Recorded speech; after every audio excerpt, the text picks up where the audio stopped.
सूरजपुर में छत्तीसगढ़ कर्मचारी अधिकारी फेडरेशन अपने 2 सूत्री मांगों को लेकर 5 दिवसीय अनिश्चितकालीन हड़ताल पर चले गए हैं, जिसकी वजह से शासकीय कार्यालयों में सन्नाटा पसरा हुआ है। वहीं सरकारी दफ्तरों में कार्य करने आए आम जनता को परेशानियों का सामना करना पड़ रहा है। फेडरेशन के जिलाध्यक्ष ने बताया कि प्रदेश के सभी कर्मचारी और अधिकारी अपने 2 सूत्री मांगों को लेकर हड़ताल कर रहे हैं। 2 सूत्री मांगों में केंद्र के समान तिथि पर 34% महंगाई भत्ता, साथ ही 7वें वेतन गृह भाड़ा भत्ता दिए जाने की मांग कर रहे हैं। कांग्रेस सरकार पर आरोप लगाया है कि वर्तमान सरकार से सभी वर्ग के लोग परेशान हैं। इससे पहले भी निवेदन कर सरकार को 2 सूत्री मांगों पर ध्यानाकर्षण कराया गया था, लेकिन प्रदेश सरकार अपने हितों में लगी हुई है, जिससे नाराज कर्मचारी अधिकारी संघ 5 दिवसीय अनिश्चितकालीन हड़ताल करने के लिए लामबद्ध हो गए हैं। सूरजपुर से विष्णु कसेरा की रिपोर्ट।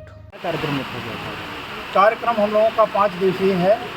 आज से शुरुआत है, शंखनाद करके आज से हड़ताल की शुरुआत की गई है। इसमें हमारी 2 मांगे हैं प्रमुख। एक, केंद्र के समान 34% भत्ता, महंगाई भत्ता, और 7वें वेतनमान के आधार पर गृह भाड़ा भत्ता।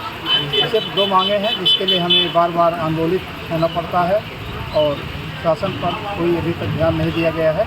अभी तक हमारा 2-3 कार्यक्रम हो चुका है। आज तीसरा चरण है। इसमें 5 दिवसीय कार्यक्रम है, 25 से 29।